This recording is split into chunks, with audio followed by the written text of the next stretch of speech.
I think the most important thing, Dave, is just being your authentic self. We are caught up in the makeup room. People are in the makeup room like, I got to get my makeup right. I got to get my hair right. I got to make sure I got the right shirt on. I need to make sure my lighting is right. And there's value there. I'm not going to totally write that off. However, there's nothing more impactful than showing up as your true self. And sometimes the makeup room can be the barrier between you and your audience. So getting so caught up on all of these minor details in the grand scheme of things and forgetting that the most important part of it all is what's on your heart, what's a part of your philosophy of life, your beliefs, your values, the things that will come from your mouth, right? And the things that you'll share or the things that you'll write that come from your mind, that's what will move the needle. So I think showing up as your authentic self is the most important part of it. Hey everybody, welcome back to Living the Next Chapter, the podcast where we have great authors on from around the world. And when I find a book that can really help you with your social media game, it's a game, and it can be played well, and all you need is a good coach to help you play better, right? And it's exciting. Robin Nathaniel's here today to talk about his book, Social Media Sync, and we're going to jump into this conversation, help you as an author and help you as a reader to leverage social media the right way. Robin, welcome to the show. Nice to have you here. Yes, Dave. Thank you so much for having me. I'm super pumped to connect with you and your audience, to talk a little social media, a little author journey. You know, I'm a huge fan of this show, so I'm excited to plunge in. Okay, now before we do any of that, I want to take a side pause for a second. I'm a musician. I love music. Can we talk a little music first? Because I see this on your website. Tell me more about your music background. Come on. It's funny, Dave, because I get on podcasts and it's like 9 times out of 10, someone is like, before we talk any of that social media crap, let's get into the music. So we can talk a little music. Where do you want to start? Tell me a little bit about what you've done in the past. I'm curious. I just want to know more. Yep. So fell in love with hip hop music at 9 years old in New York City. I can remember walking the streets as a third grader with my socks pulled up to my knees, really short shorts, and hearing the sounds of MC Shan come from speakers. And I was like, what is that? Like, he's saying hip hop. What is that? Fast forward a couple of years later, I remember looking out the back window of my friend's New York City apartment, and I saw Big Daddy Kane and Biz Markie doing a video shoot. And I was like, I want to do that. And I just started writing at a very young age. At 9 years old, I started doing raps like, my name is Robbie D and the place to be. And I evolved as a writer and started recording music in my bedroom when I was a teenager. While my friends were sending their college admission letters, I was sending demo tapes to my favorite record labels. And when I was 17 years old, I got some money from a grant from community college, and I took that money and ran away from home to join the world famous Wu-Tang Clan, one of the most amazing rap groups in history and the people that I looked up to. And that's a little bit of my story. And I talk more about it in the book. But I've been pursuing music. I pursued music for most of my young adult life, right up until my late 20s. And then I had a shift in my career that we can talk about as well. Right. Excellent. And I was watching your TEDx talk on your website. Powerful. I felt like I was there in the room with you as you were walking us through that story and of your family. And man, so you have to grow up pretty fast as a kid. Tell me a little bit more about that. Yeah, Dave. First of all, thank you for taking time to watch the TEDx talk. It means a lot to me. I would say that, just to kind of tie it to music, the storytelling aspect of being like a rapper, an MC, a hip hop musician, and then later on a music producer kind of helps me with my storytelling on stage. So I'm glad that you could be there with me in the journey because in that time it was a situation where I did have to grow up fast, and when you're in it, when you're in the mud, as I like to say, it's hard to identify that you're even there because that's all you know, right? So I didn't know that I was going through a tumultuous, traumatizing situation because I was just a little kid navigating life as children do. Now reflecting back and especially going through the exercise of having to write a talk, essentially describing my experience with the end result being to impact people, to let people know that there are others who maybe experience something similar to you, and to kind of give a framework for folks to have to be intentional about how they communicate with one another was the gem. It wasn't getting on stage. It was the preparation, and the writing really served me in so many ways. I joke with my wife that I'm a better version of myself because of that exercise of having to put my junk and my mud on a piece of paper and then share it with the world. Mm-hmm. Yeah, it's exciting to hear your journey and kind of all these little elements all put together make you who you are today, which leads to the book, right? That's kind of where I'm doing all this behind the scenes for everybody. One other thing you have in the world, too, is a podcast, and I know that podcasters love to find new podcasts. Let's talk a little bit more about your show as well. Yep. So I have a show called Land the Talk. I'm very similar to you, Dave. I have a couple of shows. I've been around the podcast block, have a few shows, but the show that's really aligned with my work in social media, communications, and and marketing is Land the Talk. To check it out, you can just go to landthetalk.com. That'll take you to my Substack, which will get you linked to my newsletter and all of the things that we do. But basically, it's a show that's really about giving nonprofit leaders specifically and speakers a place where they can connect with folks who can give them the tools that they need to advance in their journey and to essentially amplify their message and their mission. So we have a bunch of TEDx speakers. One of the funny things is after I finished my TEDx talk, people kept coming up to me and they were like, how'd you do that? Like, how can I land a talk? How can I land a talk? And I was like, man, I'm itching to make a new podcast. I might just have to do one called Land a Talk. And that's how it kind of started. These meetings that I was having with some of these former TEDx speakers and future TEDx speakers. Even one of my friends, his name is Joél Leon. He did an actual TED talk on the big TED stage. And, people like that, I have these conversations with, and I was like, there's so much value that I'm getting as a speaker and just a human that I want to have those conversations publicly. And that's what led to Land the Talk. There you go. Okay. Now let's talk about the book. I know a lot of people that I talk to as authors on this show, they come on, and I mentioned to you before we hit record that they get all this great support in the process of writing their book. Everyone's in their corner. Everyone's cheering them on. The moment the book is done, it seems like for some authors, they're on their own. Now they're out there to promote their book. They're on social media. They don't know what they're doing, and it's foreign land for them. They've never been a big social media content creator, and they just feel like there's no support for them. How does social media sync work alongside someone who's trying to create a world online in social media? How does the book help us in that direction? Yep. So the book can help folks from all fields, right? Okay. For authors specifically, I think it's super powerful. And I think, just going through my author journey, I wish I would have known about that part of my evolution before I did it, right? So this is my first book. So I've gone through my author journey. In my second book, I'm going to be way more conscious and intentional about supporting the author community. I'll start by saying that.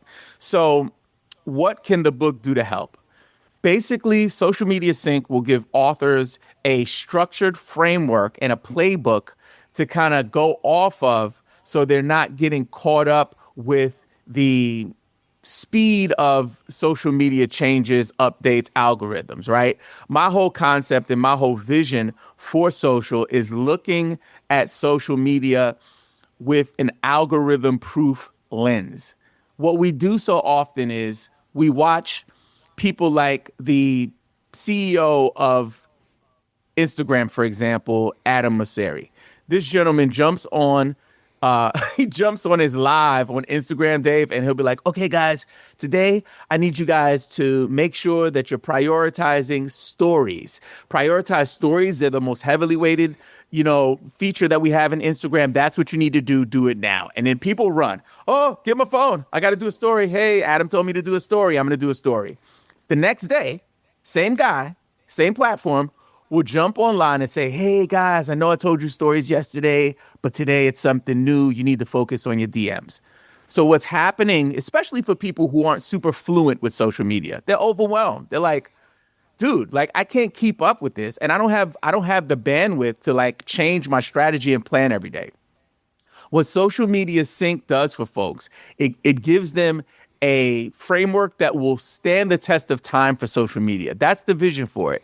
These are things that worked when we were on MySpace. As a musician, Dave, I'm sure you remember MySpace, right? So I started my career as a social media professional with MySpace. I didn't know it was a career at the time. I just was in the Wild Wild West like everyone else. Like you can talk to people in Australia on your computer. Like what the hell, right? Yeah. So I think if it worked then, it can work now. The trick is for authors not to get tied up in the vanity metrics. In the book, we talk about reassessing metrics and looking at things like reach, impressions, views. These are the metrics that we see in the space and in the industry. However, if we're trying to get someone to connect with our books, connect with what we create, really, I think the metrics should be things like DM initiations. How many times has someone sent you a DM and said, hey, I love that post about your book. Can I learn more? Those are the relationships and the interactions that we really need to pour into. And this is coming from a guy who has several videos that have done over 2 million views on TikTok, right? So I've had viral videos, but those comments and those successful videos are not the ones that move the needle for me. The ones that move the needle are the comments that I get on YouTube that say, hey, Robin, I just watched your talk and I've been meaning to reach out to my mom for a couple of years. We haven't spoken. And because of your talk, I did that. That's what it's about. Yeah. Okay. And one thing I've talked about on one of my other shows is about putting social back in social media, where a lot of times we post something and then we just disappear. Our audience is there talking about it. They're there to interact with us. We're gone. We posted something and we're out of here. I love sticking around and participating in the conversation. And then, to your point about DMs, what I love is to do something that's not scalable, right? Do something that's personal, that social aspect. So getting in and leaving a voice message where I'm like, hey, Robin, thanks for checking out my page today. I really appreciate you being here. I was checking out yours, and I love the picture of the car. I'd love to know more about the car. Hey, anytime we can have a conversation, let me know. But hey, thanks for being here. A voice message is way better than an automated tool that does all this for you in the background, and you're never really talking to your audience. The tool is doing it for you. I know some people that works for them, but I think that authentic social connection on a social media platform is rewarded by the platform because they want people to be there and interacting with each other. Yes. So anything we can do to be real humans in an online world, I think, stands out. Hey, Dave, did you read the book? Because you're sitting here, hey, man, stop trying to steal my thunder, man. No, but I see you pointing at the camera, and I'm like, I'm on the right track. Dave, I'm on the right track. You are spot on. Like, there's a quote in the book where we say, remember when social media was social, right? And I think what you're saying is hitting the nail directly on the head with force. And I'll share a quick story. When I started my business back, I want to say it was in 2017. It's the first time that I ever got somebody to pay for something, with my business, right? So I celebrated as June 25th, right? That's my anniversary for my business. And at the time, I was selling music production. I was selling beats to people, getting rappers to buy my beats and singers to buy my beats. And the way that I built my early following with that particular service was doing what you said. And I would even take it a step further. At the time, I was working in in Lower Manhattan. I'm sorry, Midtown Manhattan, close to the United Nations. So I would walk over to United Nations and I would connect with these international musicians and be like, I'd get my phone out and I would just record them a video message like, "Hey, Jim, thank you so much for showing some interest. Really excited to work with you. As you see, we're here at the United Nations and we want to just maintain this international connection. Love from New York City. Talk to you soon." And people would be blown away, Dave. And it wasn't me trying to be like sleazy or scammy. It was me being like, yo, like me standing in front of the United Nations could impact him to be like, yo, I'm this small MC out in Scandinavia, and this producer from New York is reaching out to me in front of in front of the United Nations. And I think being intentional to that level is how you build lifelong supporters and fans and eventually advocates. Right. Do for the one that you wish you could do for all, right? So a good example from music would be our amazing great friend Tay Taylor Swift, as she's up on stage doing the 22 song, she has that hat, right? And she dances her way down with her crew out to the end of the stage, and there's one fan, one person that's been selected from the entire stadium of people. And they get a moment with Taylor Swift during the song where she takes her hat off, gives it to them, they hug, right? It's a moment. Everyone in the building, everyone in the stadium wishes they were that person having one-on-one time with Taylor in that moment, but nobody feels jealous. Everyone's cheering that person on, like, look at you, you get time with her. And Taylor takes a moment out of all of those people to highlight one single person, right? She can't do it for everyone. Not everybody gets a hat. Only one person gets a hat. And if we can bring that into social media, I think that's a great connection with our audience. Yep. And in this era of social, with the rise of AI, and that's a big part of the book. And for me, that's why I wanted to write it now. This edition of it, I think I might have to do future editions, but with the rise and rapid rise of artificial intelligence, the human connection is slowly but surely eroding. You see more automated comments in on these platforms than we've ever seen before.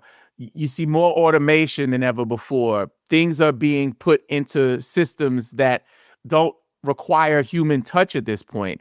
So in my firm belief, I think in the next 5 years, the human touch will be valued higher than it's ever been. I believe there'll even be a point where there will be a premium on human-made items content. Very similar to handcrafted, right? When you go to a fair and you see a person who made the basket with their hands and they'll be like, no, I made this with my hands. It's handcrafted. I believe very soon we're going to be in a space where that's the way people are going to look at content online. They're going to be like, this was 100% written by a human. Here's the proof. And I believe that this book will give us kind of an early foundation specifically for social. And for authors, I think reading it is a part of it. The next part is actually putting it into action and just getting yourself out there to produce some of this social media content to get the word out about your book. Your example of face to camera at the United Nations talking to one person, it's a great example. Yes. That's not mass produced. It's not an assembly line of content. That's a moment in time. You, and again, like Taylor, one person having an interaction together online is so memorable. And I know it's you, and I know you're talking to me, and you're not talking to everybody. We do that in podcasting. Mm-hmm. Hey, everybody, or hey to the one single person listening. You just illustrated that so well by holding up your phone just on camera and doing that example. That's exactly what we need to do to stand out, I think, compared to all of this sea of sameness. There's a lot of sameness now showing up in social. Yep.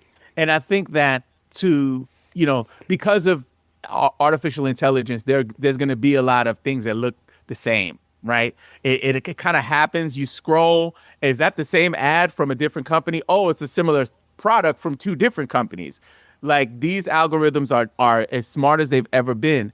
And I think an easy way for authors to kind of stand out is to really lean into your content from your book, whether that's taking a screenshot. One of the videos that I did since launching the book that did pretty well was me doing a video of me flipping through the book, putting some on-screen text with a trending audio sound. And it performed pretty well, right? Something as simple as that is you getting the word out about your book, but with your voice. Another thing they can do is actually just read a couple of chapters. Like, oh my God, this is like the chapter that I really like. I wanted to share it with you. If you want more, you can go purchase the book or just send me a DM. We can talk more about it.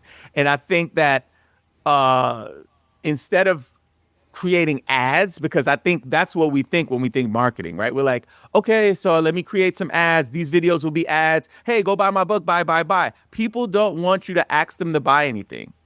People just want to meet you. Think about it like meeting somebody at the coffee shop. You're not going to run up on them and like, hey, Dave, listen, here's my book. Here, Dave, nice to meet you. Here's my book, buy my book. It's more like, hey, Dave, what are you into? Like, where do you work? And just whatever the equivalent of that is for you with your audience, that's where I would start with awareness and getting them to know, like, and trust you as opposed to pushing a sale on them in the first interaction. Okay. So for beyond the authors that are listening, we have readers as well that are here to connect with you as the author. So social media sync is platform agnostic. It's not just Instagram we're talking about or not just TikTok. It's social media as a whole, right? Social media as a whole, including platforms that are not here yet. And I think that's one thing that I see in the space. It's a lot of like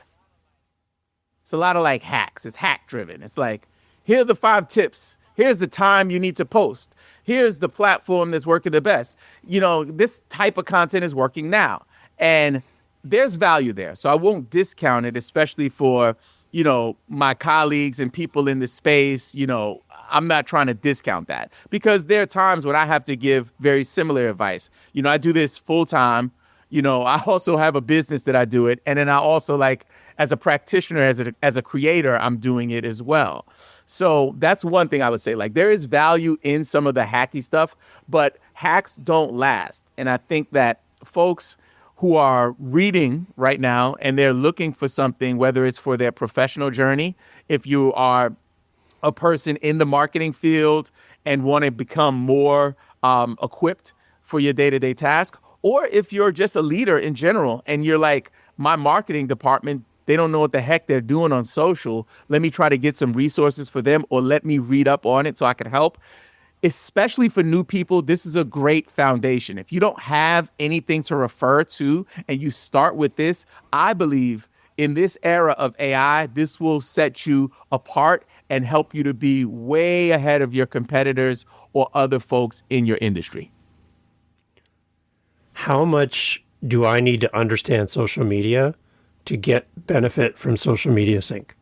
I think it can work for a beginner level social media person. I don't think you need to have had much experience. You need to have some knowledge of general social media, like it exists. The power of it. What Facebook is and stuff like that. But you don't need to, it's not a very technical book. It's not like, hey, press this button and this button does this.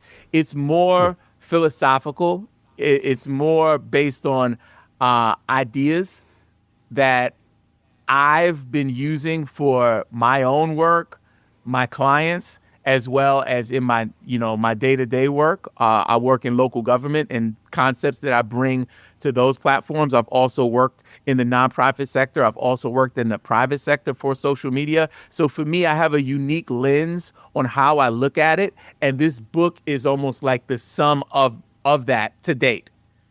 Again, This will evolve, but these concepts and theories, I believe, will last the test of time as long as we're doing social in this way. There might be 10, 15 years where it'll be hands-off social. There's a microchip in your head. I haven't written that version yet, right?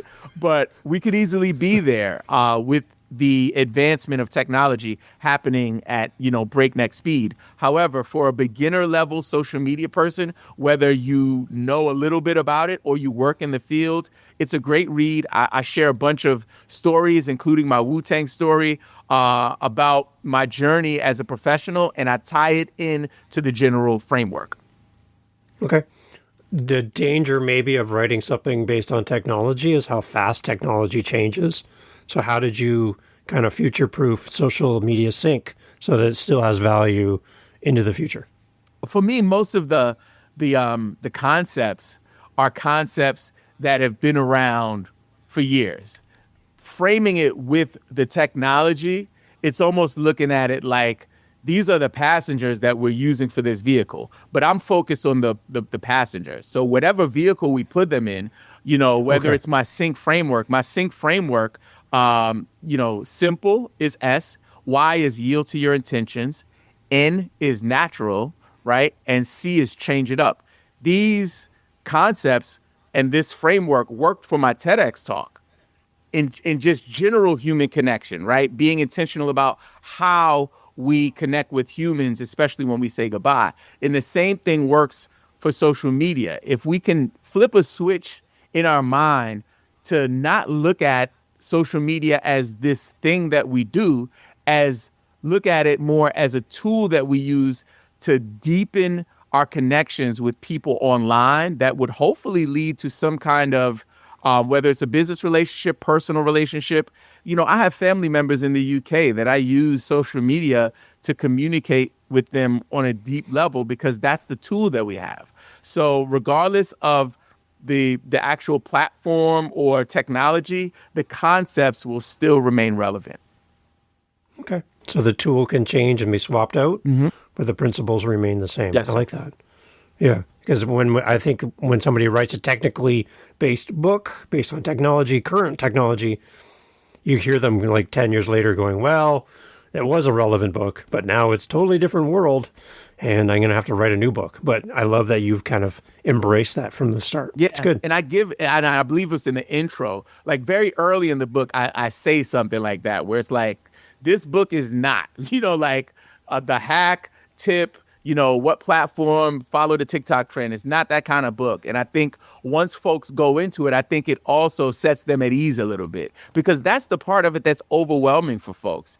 And I have some, sub frameworks under Sync that also help to tie things in for people, tie things up for people, and help it become very relatable for their day to day. So it's not like they're learning this whole new thing. It's almost like they're taking things that are normal to them in day to day and trying to connect them to these frameworks. How does a content creator in 2025 show up with relevance to their audience? I think the most important thing, Dave, is just being your authentic self. We are caught up in the makeup room. People are in the makeup room like, I got to get my makeup right. I got to get my hair right. I got to make sure I got the right shirt on. I need to make sure my lighting is right. And there's value there. I'm not going to totally write that off. However, there's nothing more impactful than showing up as your true self. And sometimes the makeup room can be the barrier between you and your audience. So getting so caught up on all of these minor details in the grand scheme of things and forgetting that the most important part of it all is what's on your heart, what's a part of your philosophy of life, your beliefs, your values, the things that will come from your mouth, right? And the things that you'll share or the things that you'll write that come from your mind, that's what will move the needle. So I think showing up as your authentic self is the most important part of it. What are some things that we do potentially on social media that detract from our message? Trying to sell. I think that's the biggest mistake that I see from folks. And again, like, you're a consumer, Dave. I'm sure when somebody sends you a direct message in LinkedIn and they're like, hey, Dave, I see that you make music. Wanted to see if you want to jump on a quick 15-minute call about my consultation services that can help you land 3 clients this month. And you're like, what? Who? Like, what's happening? I think that's the biggest thing that I see that really is killing social media and killing the concept of it. Again, there's a time and a place to sell. Like, folks who have products and services, don't get it twisted. I'm not saying you shouldn't sell. I just believe there's a time and a place for it. And the time is not with your first interaction with someone in their DMs, for example. And also, if it's content that's going to go out through a algorithm-driven, mechanism like Reels or TikTok or something like that, YouTube Shorts, then I would be very conscious of how many of those videos or pieces of content are sales driven and how many of them are value based. Because if we can lean into the value, people will follow. If you do things online that provide genuine value to folks and they're aligned with your belief systems and they support that way of thinking, then it's just a matter of time before you move the needle. Do we create content for the algorithm? Do we create content for our audience? For me, of the two options, I would say for the audience. And I think that where we are is most content creators are like, they work for the algorithm. They're like, oh, algorithm said this, just like I said earlier. Adam, did you see Adam's video? Hey, like, we got to start doing stories now. Hey, you got to use hashtags. Wait a minute. He said, don't use hashtags. Change the order. Order in, order out. It's like I'm in the space and my head is spinning, Dave. I'm talking to my team. I lead a small team of social media professionals, award-winning social media professionals, I'll add. And they, it's hard for us to keep up, and we work here. So imagine for folks who don't work in the field trying to keep up. So for me, I think if you focus in on, especially for authors and, folks in their, respective industries, focusing in on who that ideal client, ideal reader, ideal fan is. Doing the exercise, if you've never done a customer avatar exercise or an ideal audience avatar, there's tons of tools out there. But if you reach out to me, I'd love to share some resources with you on this stuff. I eat that stuff up. And once you can identify who that ideal person is, you can start targeting or directing all of your content and messaging towards that person. Some people fear that, hey, if I just speak to this, woman in Wisconsin with 2 kids and a Cadillac, that I'll, leave out or exclude, other people. In fact, I believe the more you dial into this person, the more your connection to them will attract others who are similar to them. So you don't need to have multiple avatars. You can, depending on the size of your company. For example, Coca-Cola, Disney, companies like that have multiple customer avatars, right? And they talk to different people. Hey, this ad is for Jim. This one is for Sally. They name them. They give them faces and personas, the whole 9 yards. Start with one. It's a fun exercise, and I believe it'll bring you closer to that audience engagement that will help, to grow whatever it is that you're working on. Interesting. One of my podcasts is called Dad Space. Mm-hmm. It's a podcast for dads by dads. And I get on there and I talk to dads about their journey. And the whole idea is I just want to create a safe community for men to communicate with each other and be encouraged. And when I look at my stats, as you would know as a podcaster, you kind of get a breakdown of who's listening to your podcast. 67% of my audience are female for the Dad Space podcast. So I'm creating it with one person in mind. It's not all men. It's dads specifically. But I have women coming to the show and getting value from it. And I think as we niche down in Canada, we niche down, as we focus in on our audience, we're kind of nervous that we're excluding somebody in the conversation. But our content's available to everybody. It's targeted to one specific group of people that we really want to reach, but everyone's welcome. So the fact that women are finding value in a dad's focused podcast brings me joy because they're here for a reason. And I just love that when they come, they're getting value. Right?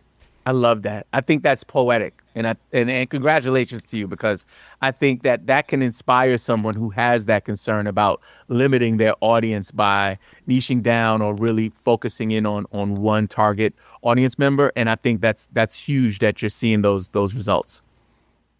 So I'm a very simple guy. My wife will agree with this statement. As a simple guy, here's my take on social media and being online. These platforms love when people come to the platform and stay. We see it in podcasting. People come to your episode and it's 30 minutes long.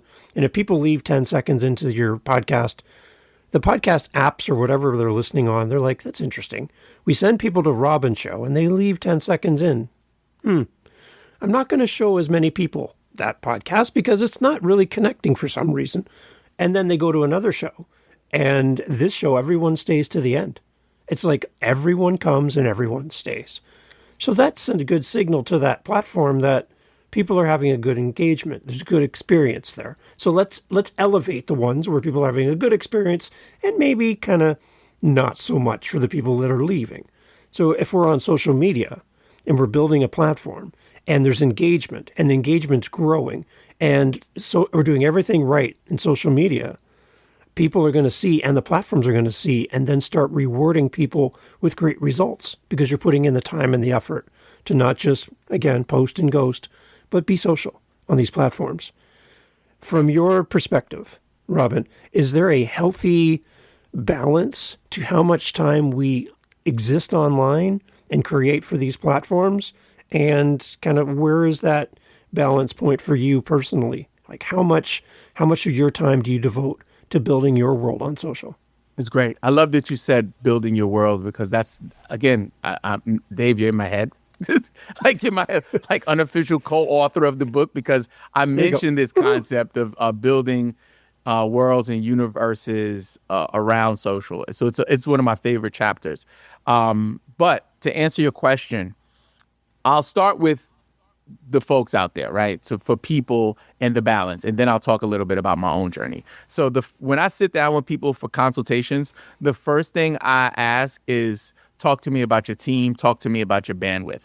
So often when people go into social media to create something or to bring awareness around whatever it is that they're pouring themselves into, they get overwhelmed because they try to do all the things for everybody. So what I always say is do an audit of your time. Like I call it the joy audit. It's the first time I did it. I lost my brother in 2021. And when he passed away, I was so depressed and I was so I was in a really messed up place. Like it hit harder than even losing my mom because when I lost my mom, I was 17 years old. I didn't even know how to unpack losing someone and having to mourn for someone. When my brother passed away, I was a grown man with 2 kids, feeling his pain, my niece's pain, losing their dad. It was just tough. My dad losing his second son. My dad had 2 sons pass away. So I was kind of carrying all of that. And I said, I need to figure out where I'm putting my time because I don't have time for anything right now because I need time for me. And I did what I called at the time a joy audit. It's a minute by minute inventory of what I did from sleep to, to waking up, to going to work, to my commute, and then identifying what I was doing in those times. Even if in my commute, I was doing something like, was I listening to podcasts? Was I listening to music?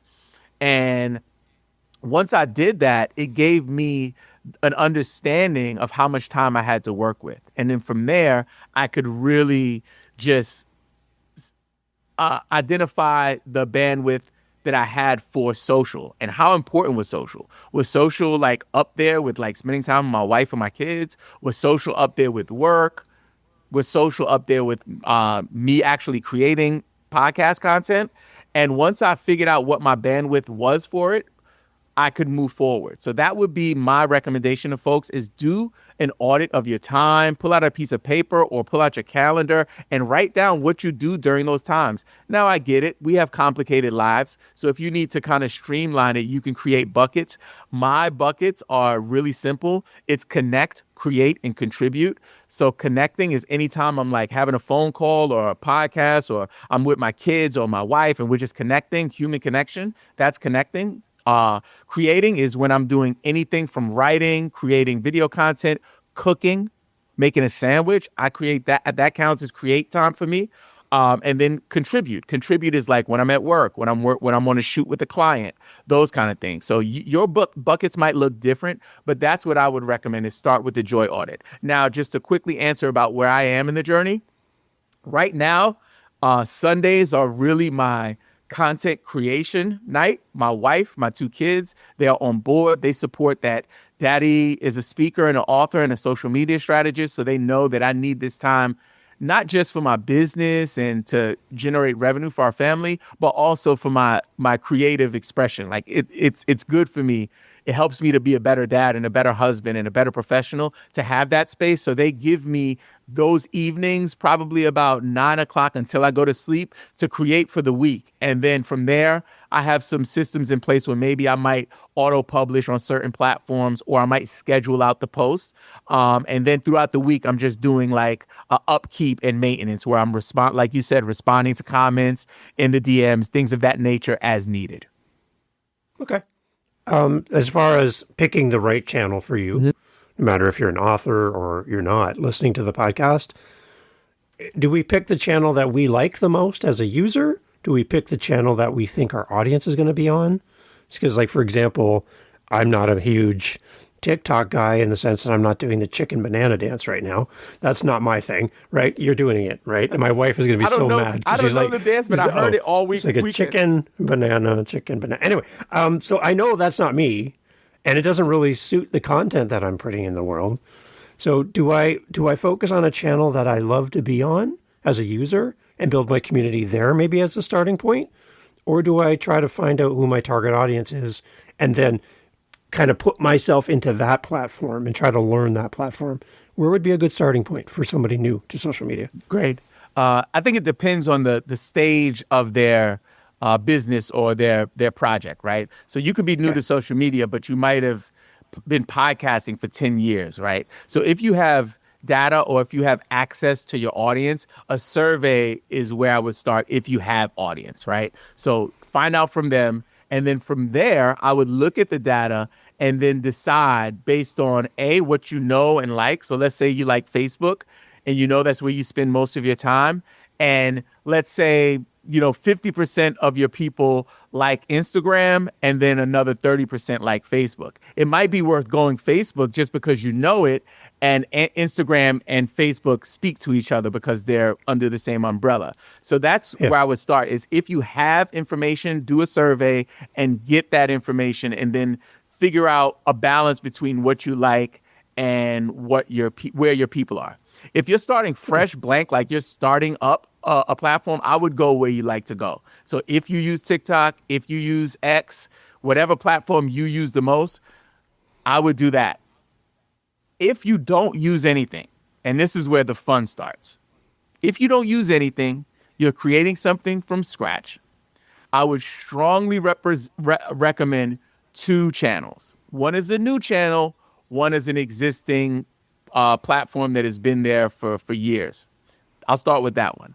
If I was starting from scratch and I didn't know anything about social, I would actually start with YouTube. That's where I would pour into. I would pour into YouTube. YouTube will give you the opportunity to publish, like you can do images and stuff on YouTube as well. But the fact that it's so it's integrated with Google essentially, it's just a huge reach opportunity. And also, unlike the Facebooks, the Instagrams, the X's of the world, the Twitters of the world, there's a longer shelf life for your content. So I've heard stories, Dave. I used to work for vidIQ for a while, which is one of the premier software companies that offer YouTube services. I was one of their founding creator coaches. And one thing that I learned there from working with so many creators is that folks had videos take off years after they were published. So like a video didn't do anything for 3 years. Something happened in the news, something happened on the platform that triggered the video to go off, and it went off later. So that's where I would start. Now I'll share the second platform if I was starting today and I didn't do social. And this one is good. If you don't know about it, there's a platform called Substack. Substack is where I would put my energy if I didn't do YouTube or if I was going to pick two platforms. And I'll tell you why. Substack is actually a writing platform. So for the authors, it's a great place for you to kind of exercise your ideas, right? But also the secret hack to it, maybe let me take that back. I retract that. Not secret hack. The secret magic superpower is the fact that you own your audience. Unlike any other platform, if you go to Instagram and you say, hey, Instagram, I want to download an Excel of all of my followers, they'll be like, what? You got to pay, or you can do ads, but you can't do that. Every other platform is the same way. You cannot take your audience. You are operating on rented land. Doesn't belong to you. They could cancel your account tomorrow. You're finished. Everything you built, gone overnight.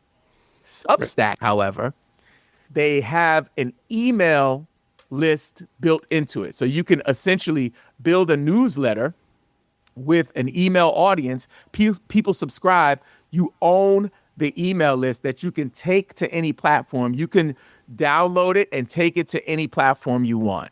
Secondly, their notes feature, which lives inside of their ecosystem. It's the Notes app, essentially, which lives in Substack.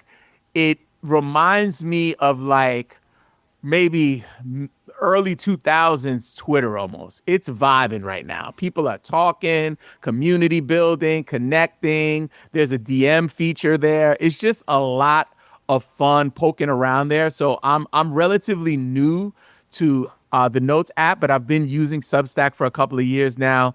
And I would strongly recommend folks check it out. Okay. It's amazing. Robin, I could have you all day, but I know you got other things to do. So for Social Media Sync, for the reader, the first time going to buy the book, as we wrap up, we'll have links to everything we're talking about in the show notes as we do. But for Social Media Sync, what is your love letter to the reader before they open this book? The book arrives on their doorstep. They're going to read it today. Before they crack the cover, what do you want them to know about this book?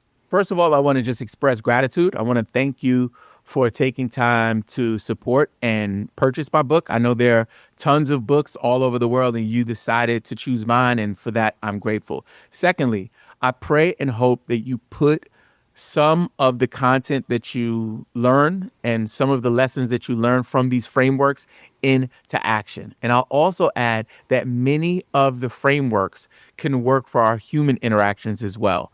So if you read it with with a human lens, there's actually lessons and frameworks that will work in your day-to-day interactions as well. Enjoy the book, and do me a big favor. Shoot me a message wherever on LinkedIn or email me and let me know what you thought about it. Excellent. Robin, Nathaniel, thank you so much for being part of the show. Thank you for a great book, Social Media Sync. We'll have, again, all the links for all that included. And you're going to come back in the future and maybe talk a little podcasting on the How to Podcast series. So if you love Robin, when you do, right, you're going to come back for more conversations. So Robin, again, thank you so much for doing this, for being a great example on how we can do social better. Really appreciate you having time for us today. Thank you so much, Dave. See you soon. Hey, thank you so much again for pressing play. As you've heard, great guests on the show. And one thing you didn't hear in this conversation is what? What did you not hear? Think about it for a second. That's right. Not a single solitary commercial for a mattress or a supplement or a whatever you call it. No. Why? Because we don't want to break up the conversation with commercials. So the fact that you're still here means that you are a fan of the show, I'm assuming. So if you want to help to keep the podcast going and to make me feel really happy, all I really care about is coffee, okay? I just got to be honest. I love coffee. I'm drinking one right now. It's starting to get cold. I need to warm it up. Helping us with our Buy Me a Coffee link over at livingthenextchapter.com and also in the show notes helps kind of keep the lights on around here. Remember, I'm doing this for free. I'm paying for everything. So I would love to have a little coffee donation, even $5 kind of fills up my cup. And I would love to enjoy a coffee from you. So if you're interested, again, thank you for listening. But you can use our Buy Me a Coffee link and fill up the cup. Thanks for being here.